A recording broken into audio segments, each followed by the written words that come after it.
Because there is the personal. I would love this transformation for my children and for all other beings and, for personal. But that's kind of the point I think I was trying to touch on, although not as succinctly as maybe I could have been. That point where that desire or that impulse has to transcend our personal concerns, even the personal concerns for the future of my children.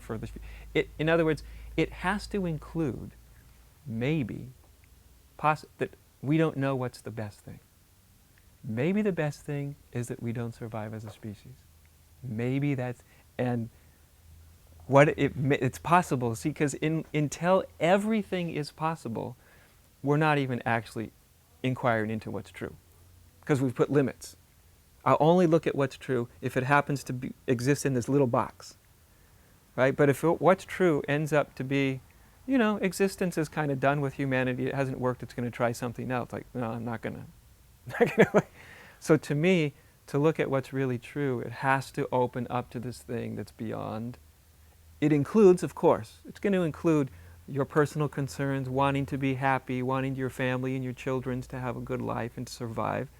That's fine. We're never going to just get rid of that. But I think it has to include a much, much bigger context. What's really real? What's really true? Really? And can I even ask the question in such a way that the question itself goes beyond a human concern? Can I ask it from the point of existence rather than from the standpoint of me, or even the standpoint of humanity? So can I ask it from the biggest possible context? I think that's very, very, very important. Because only then are we actually touching into something that has infinite power. And it seems like that's what's necessary. We have to touch into something that has infinite power, infinite transformative power. And we never come into what has infinite transformative power as long as we stay only within the personal domain. So how do we, how does one do that individually is one question. And of course, a bigger question is how does that happen collectively? And I tell you the truth, I don't have an answer for that. As a teacher, what I've seen is people come with that kind of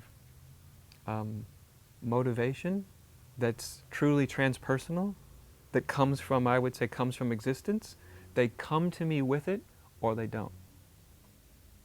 They got it or they don't. I can't develop in them. I can't convince them of it. It's a part of their own maturity. They may not start there, but later they may mature there. But I can't put it into them. I can talk to them about it, but it's like when you're 10 years old and you say, oh, you look at adults, I'd love to be an adult for a day. What are you going to say to a 10-year-old? Here's how to be an adult for the day. Here's how to, fast forward your consciousness 10 years from now. No, it doesn't work that way. The time will come. Whether it comes quick enough, that's a whole other question.